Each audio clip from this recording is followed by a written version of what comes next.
I'm Guy Taylor, National Security Editor with Threat Status at the Washington Times. I'm here with John Seward. He is our lead NatSec tech correspondent at Threat Status. We are at AUSA, the Association of the United States Army annual flagship conference in Washington, D.C. And it is a huge event. We've picked up a couple of interesting themes this year that we want to tell you about. John, what did you see today at AUSA? Well, I mean, great for me as an Army guy to come to a huge Army conference, right? I got to basically have a nice homecoming and meet a bunch of folks that I know. Yeah. What I saw, though, was that every single booth, you had to have something that was drone oriented. I mean, we saw folks even basically just cutting off the pilot nose cone for the UH-60 Blackhawk, developing it as a drone package, being able to do like drone swarms. Yeah. We had counter drone technology on display as absolutely, well. Absolutely. And we've started to talk to some of the companies about how basically mid-tier and new entry companies are trying to cooperate with each other to really meet the Army's challenge of having more open architecture, having more fast-paced technology come into the sector. I'm identifying that as a major theme at this year's AUSA 2025 are smaller, disruptor-like companies, much smaller than the mid-level primes or the big-time primes, trying to show that they're working together to compete with the big-time primes, especially on drone technology, while you've got mid-tier companies that are trying to show that they're flexible enough to integrate new technology in this fast evolving technology space with existing dominant systems that may already be fielded but don't have AI integration. I would say, I think people who've never been to AUSA, this is probably the biggest weapons show, defense industrial complex event in the United States that happens every year. It's the only thing that the US has that compares, for example, with IDEX,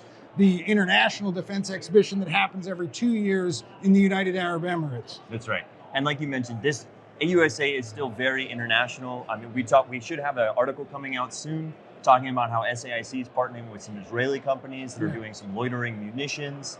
We obviously had a lot of folks that talked to us about different weapons platforms from essentially any of the allied partners and their development, trying to get into part of this new Army integration strategy for developing both the AI integration, but also just modernizing the force. I mean, we saw the Army Material Command talk about being able to actually 3D print parts for drones and really get from a place where you had this long contracting string to be able to have any technology get into the hands of soldiers and get onto the battlefield, and really compressing that down to just a few months, maybe a year, to get new technology into those people's hands. Yeah, we also are in a situation where AUSA kicked off this year for 2025 amid a government shutdown.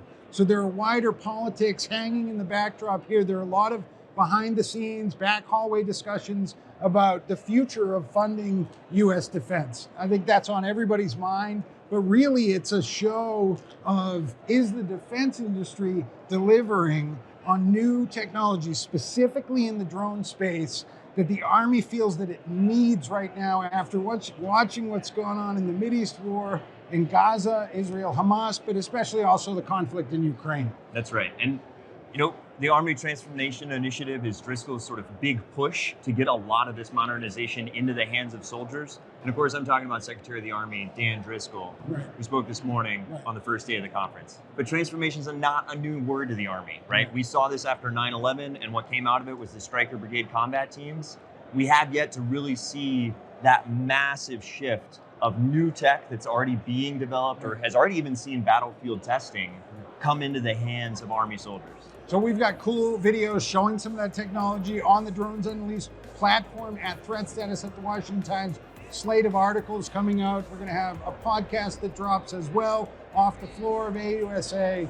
I'm Guy Taylor from the Washington Times. And I'm John Seward. Thanks.